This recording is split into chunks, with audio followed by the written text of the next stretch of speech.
Hey guys, and welcome back to Revelations of God. Today I'm going to be doing the second part of prayer because I wasn't able to finish it because my phone was just acting up. It said that something about my storage, so I wasn't able to finish that.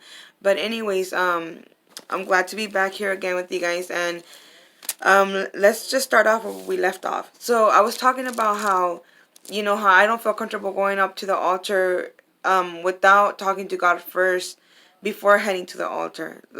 Like I said, I wanna get things out of the way first so I don't have to feel that way, right? Like I said, it has happened in the past where I do go up to the altar and I'm there and I'm seeking Him and I'm praying to Him and I know I'm holding something against somebody or I'm feeling a certain type of way for somebody, and I know it's wrong in the eyes of God. But when I get there, I go, and since it's so heavy and so deep in my heart that I'm feeling it, I go up to the altar and I start pouring my heart out to Him. I start crying to Him, and the beautiful thing is that though at that moment it's like I still am holding something inside me against somebody. At that moment, the moment that you get into the presence of God and you're asking Him for forgiveness, and you're asking Him to remove those stones from your path or whatever struggles you're having at that moment, when you're asking Him to do that, he just comes right in and he's like, boom, he releases you from those things, and you're able to actually really worship, to really be in His presence, to really experience that with Him, like just to be in His presence is something amazing.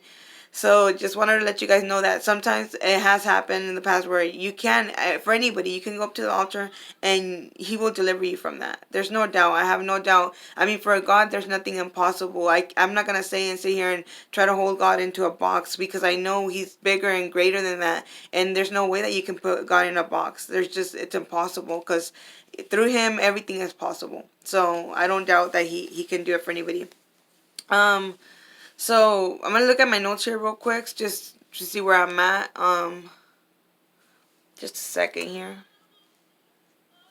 So at the same time, we're confessing, right? When we're at the altar or at the house or wherever we're at, we're also confessing, and by the way that we're gonna be confessing, it can be, yeah, you can do it in your mind, like closing your eyes and confess to God, but it's always good to also do it like with your lips, to confess with your mouth, to tell Him, to ask Him for forgiveness for anything, or if you just want to praise Him and just glorify Him and just thank Him, that's always too a good way to involve that into your prayer. Like when you're praying, you can say, God, thanks, thank you for my health, for my family, for my job, for whatever it is that you have in mind, or even the simplest thing, like for having a pillow. Or, I mean, there's a lot of people out there that don't have the things that we have, right? So, I mean, we should be thankful for every single little thing. I mean, to the smallest little thing, like for a glass of water, for the smallest thing, anything.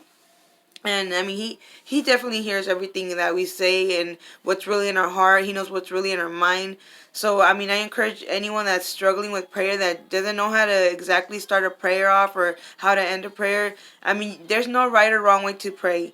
I mean, I used to think that there was a right way and a wrong way, but there's not. As I started to grow with them more, I realized that he will hear any type of prayer that you have, but what He's looking for is a heart, your heart, that you're really sincere about it, and that you really desire to have that communication with them and that relationship with them.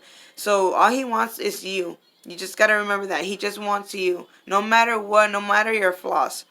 So with that said, this concludes our video for the second part on prayer.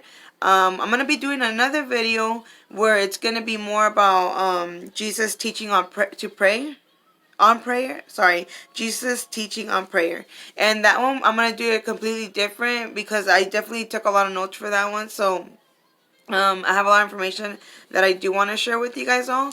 So just stay tuned. Please like the video, share the video with someone that you might think that's struggling with prayer, or just share it on Facebook or wherever you want to share it at.